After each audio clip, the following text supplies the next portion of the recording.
Olá para você que acompanha a programação da TV Câmara e também da Rádio Câmara. Obrigado pela sua audiência, sua companhia mais uma vez. Estamos começando mais um programa Espaço Aberto e hoje um assunto muito importante para a saúde pública, que é vacinação, principalmente hoje relacionada à poliomielite. Para isso, nós estamos recebendo aqui em formato virtual a doutora Isabela Balalé. Ela é médica pediatra e também vice-presidente da Sociedade Brasileira de Imunizações. Doutora Isabela, muito obrigado por estar aqui com a gente. É um prazer, sempre é importante, né, esse espaço que vocês dão para a gente de falar com a população sobre a importância de se vacinar.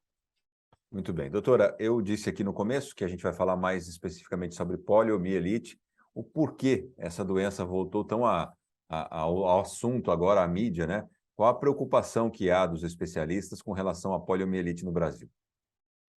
Bom, o Brasil é classificado pela Organização Pan-Americana de Saúde como um país de altíssimo, não é mais alto, é altíssimo risco para poliomielite. Hoje, nós temos mais de 33 países, inclusive os Estados Unidos, né, que saiu muito na mídia, Israel, mas são mais de 33 países com surto de poliomielite, países que já tinham erradicado a polio. Aliás, erradicado é a grande coisa que é importante entender. A polio não foi erradicada, ela foi eliminada de grande parte, quase a totalidade do planeta, e menos de 2 países que ainda não conseguiram eliminar, que é o Afeganistão e o Paquistão. Esses outros 33 países voltaram a ter casos de pólio por conta da baixa cobertura vacinal. E aí vai um conceito importante para todo mundo entender. A única doença que foi eliminada, o único vírus que foi eliminado do planeta é o vírus da varíola humana. Enquanto o vírus circula entre nós, se pararmos de vacinar, voltamos a ter doença. E é isso que está acontecendo com a polio, é isso que aconteceu com sarampo aqui no Brasil, e tantas outras doenças podem voltar da mesma forma. Muito bem. Para a gente entender um pouquinho mais, né, já que a gente conseguiu compreender a preocupação, o que é a poliomielite? Como esse vírus age, como é a transmissão dele, o que é a doença, doutor? Então, a poliomielite ela sempre foi conhecida como paralisia infantil. Por quê? Porque é uma doença que atinge principalmente as crianças, principalmente quando a gente tinha o vírus o vírus muito prevalente entre nós, muitas crianças doentes. Então, essas crianças eram infectadas durante a infância, algumas adoeciam, outras não, e se tornavam adultos imunes à polio. Fica a dica que hoje, mesmo adultos que tomaram a polio lá quando era criança, podem não estar mais protegidos. E o adulto deixou, graças à vacinação e graças a Deus, a conviver com crianças com vírus. Então, a polio é uma doença potencialmente grave, que pode deixar sequelas, como a paralisia.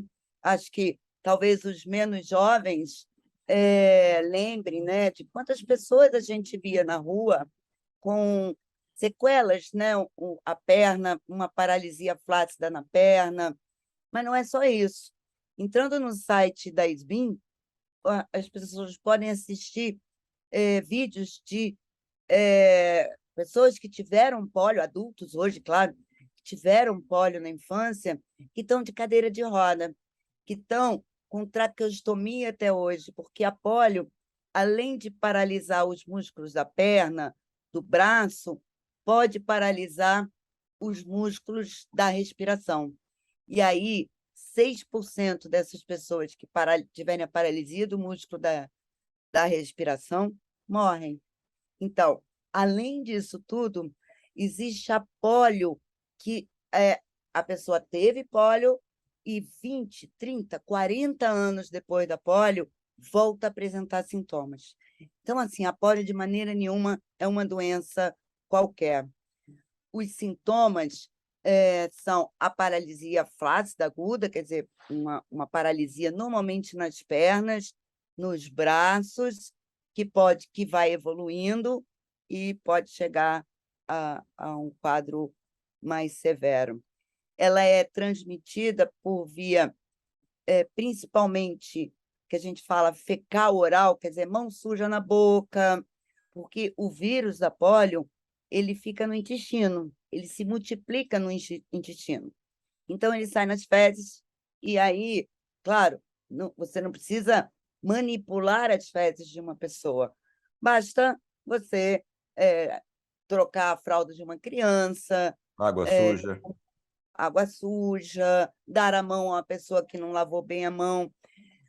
Eu acho que os pais conhecem bem o rotavírus, que é um vírus que causa, quer dizer, agora diminuiu também graças à vacinação, também pode voltar a causar surto, que a cobertura está baixa, mas além é como o rotavírus, transmite muito fácil e causa surtos absurdos.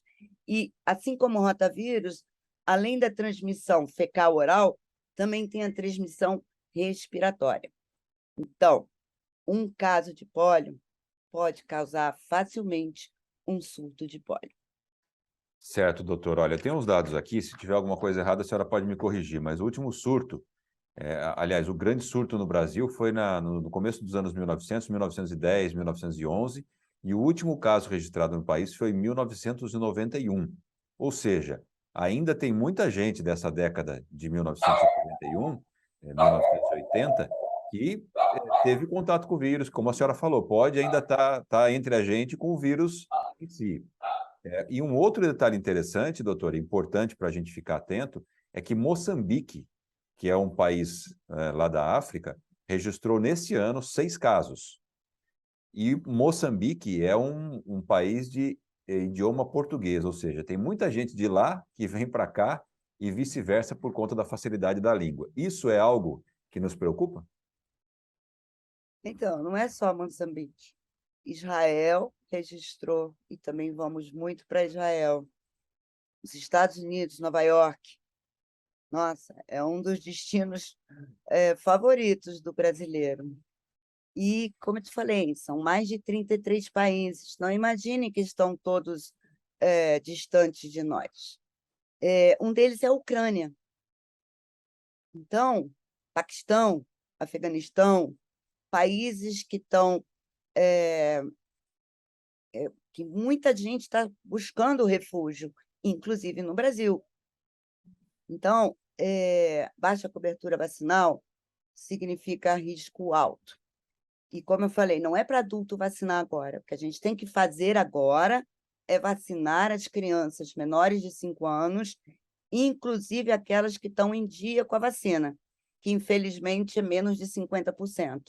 Mas mesmo aquelas que estão em dia, por conta desse risco, precisam de uma dose de reforço. Aquelas de 1 a 4 anos, quer dizer, que não completaram 5 anos de idade. Se as crianças estiverem vacinadas, o adulto continua protegido. Se a gente tiver um surto, aí a gente vai ter uma realidade diferente, porque muitos, como você falou, não foram vacinados, né? A gente, dependendo da idade, não foram vacinados, mas a maioria recebeu a polio oral quando era criança, mas a gente não sabe se essa polio oral que a gente tomou lá há 30 anos atrás protege até hoje.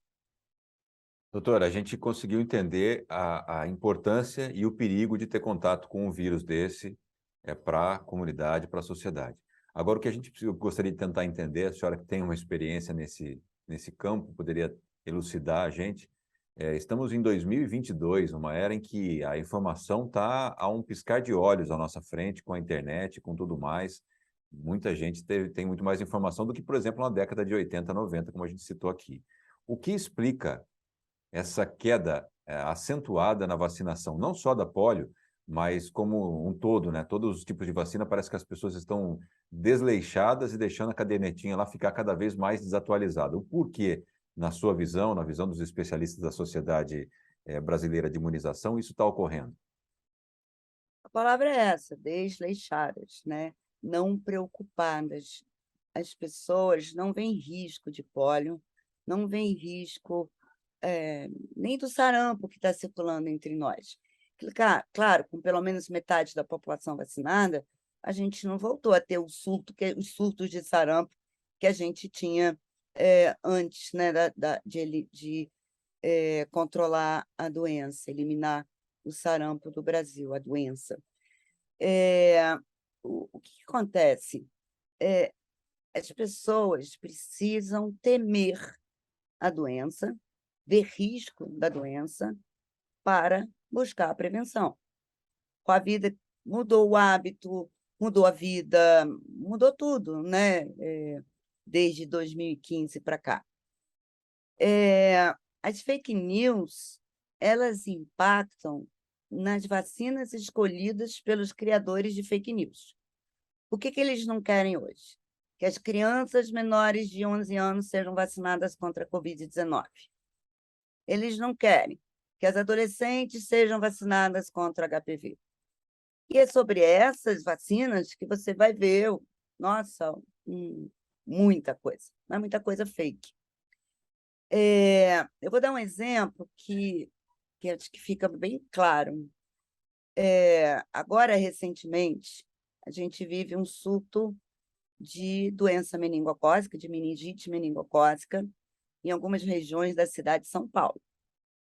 O Brasil todo, as famílias do Brasil todo, estão correndo para vacinar seus filhos.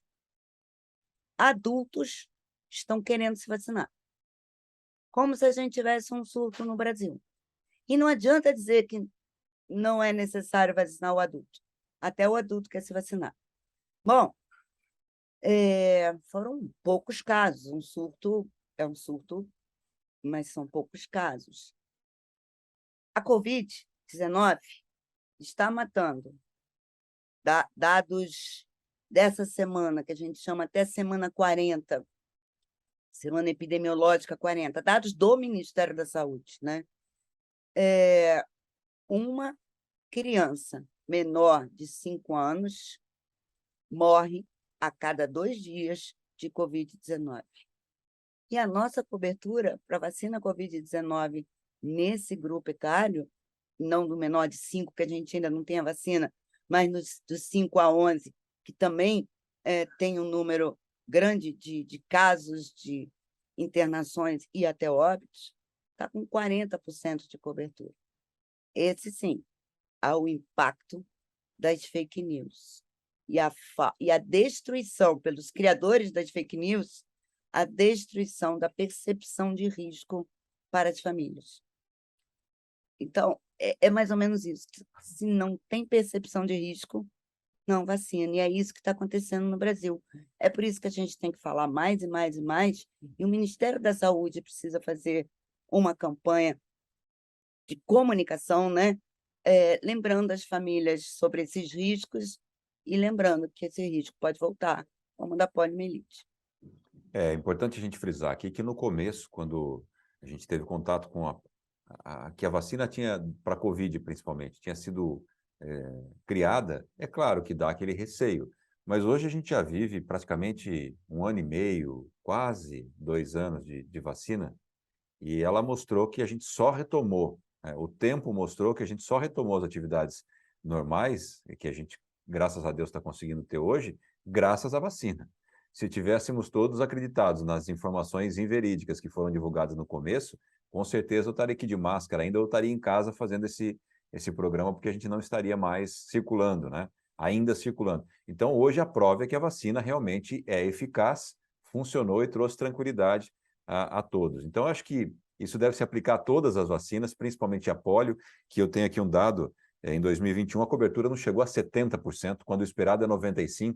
Então, é uma coisa absurda e para isso que a gente está falando aqui. A gente está com a vice-presidente da Sociedade Brasileira de Imunizações, ela está lá no Rio de Janeiro falando com a gente, para conscientizar você, pai, mãe, que tem filhos menores de 5 anos, que procure uma unidade de saúde. A vacina é de graça, não custa nada e é muito rápido, né, doutora? Não tem justificativa para não levar e deixar o seu filho imune a essa doença tão perigosa que pode voltar ao Brasil. Eu acho que vale a gente explicar o que é cobertura vacinal, né?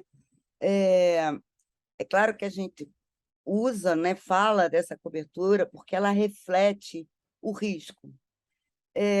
nenhuma vacina é 100%. A gente falou muito isso sobre as vacinas de Covid, mas não é só para a vacina Covid. Nenhuma vacina é 100%. Então, quando eu tenho 95% de cobertura e nascem, sei lá, crianças nascem todo ano, essas crianças são vacinadas, parte delas, vamos dizer, 5% delas não ficam protegidas, mas 5% de cerca de 2,5 milhões, 3 milhões de crianças que nascem por ano é muita criança. E aí, 5% não vacinou, 5% não ficou protegido. Isso gera um número grande do que a gente chama de suscetíveis. Com 5% só, quer dizer, cobertura de 95%, essa maioria vacinada impede que o vírus circule. Então, mesmo essas pessoas que eventualmente não se vacinaram ou que se vacinaram e não ficaram protegidos, estão protegidos, eles não têm de quem pegar a doença. Então, quando eu vacino meu filho, eu estou protegendo a ele. Mas para ele ficar 100% protegido, eu preciso que os coleguinhas também estejam vacinados. E é essa a ideia de cobertura vacinal. Então, cobertura vacinal não é uma meta do governo. Tem que ser uma meta nossa de proteger os nossos filhos. Muito bem, doutora. Eu agradeço muito a sua participação aqui. Acho que teria assunto para a gente ficar aqui mais meia hora falando, no mínimo, mas importante a gente frisar que a vacinação está sendo realizada em todos os municípios do Brasil. Aqui em Bauru tem, na região de Bauru está bem acessível, então não tem por que não se vacinar. Doutora, muito obrigado pela sua presença aqui e conte sempre com a TV Câmara para divulgar qualquer assunto relacionado à saúde pública. Foi ótimo. E dia 11 de novembro vou estar aí, visitando a cidade de Bauru. Muito bem, seja muito bem-vinda, tá? Obrigado à doutora Obrigada. Isabela Balalé, que conversou com a gente aqui, e a você que acompanhou essa entrevista pela sua audiência, e até a próxima.